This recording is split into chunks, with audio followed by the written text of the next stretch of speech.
ఇక్కడే అమెండ్మెంట్ చేసి గవర్నర్ చేస్తే గవర్నర్ 60 రోజుల్లో దాన్ని అసెంట్ పంపిస్తాడు. అది మీరు గవర్నర్ చూసుకున్నట్టుగా అది అడ్మినిస్ట్రేటివ్ రిలేషన్స్ అది.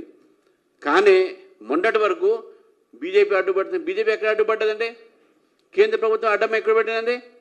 మీకు న్యాయ సలహాలు అడ్డుపడ్డదా? మీ న్యాయ ప్రక్రియలు అడ్డపడ్డదా? మీ బిల్లుకు అడ్డం పడ్డావా? ఎక్కడ అడ్డం పడ్డాం? మీరు సవరణ చేయకుండా తప్పుడు లెక్కలని పంపిస్తే అది ఎవరు చూస్తారా అది? కాబట్టి ఈరోజు కూడా నేను స్పష్టంగా చేస్తాను, తెలంగాణ ప్రజలని, తెలంగాణ ఓబీసీలను ఈరోజు కాంగ్రెస్ పార్టీ మోసం చేస్తూ ఉంది.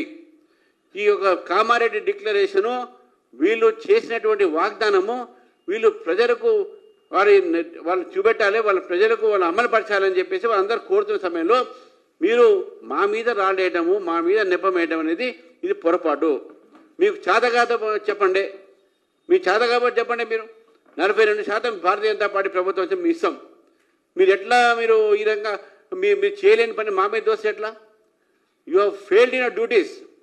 మీరు ఇప్పుడు కూడా మీరు రాజకీయం చేస్తా ఉన్నారు. అదే కామారెడ్డి గడ్డ మీద మీరు 42% మీరు ఇస్తా అని చెప్పారో, ఏ రోజైతే 42% మీరు ఇస్తారో అప్పుడే మీకు కామారెడ్డి గడ్డ మీద మాట్లాడే అధికారం ఉంది. అప్పటి వరకు లేదని చెప్పేసి కూడా ఈరోజు కాంగ్రెస్ పార్టీకి చెప్తాను.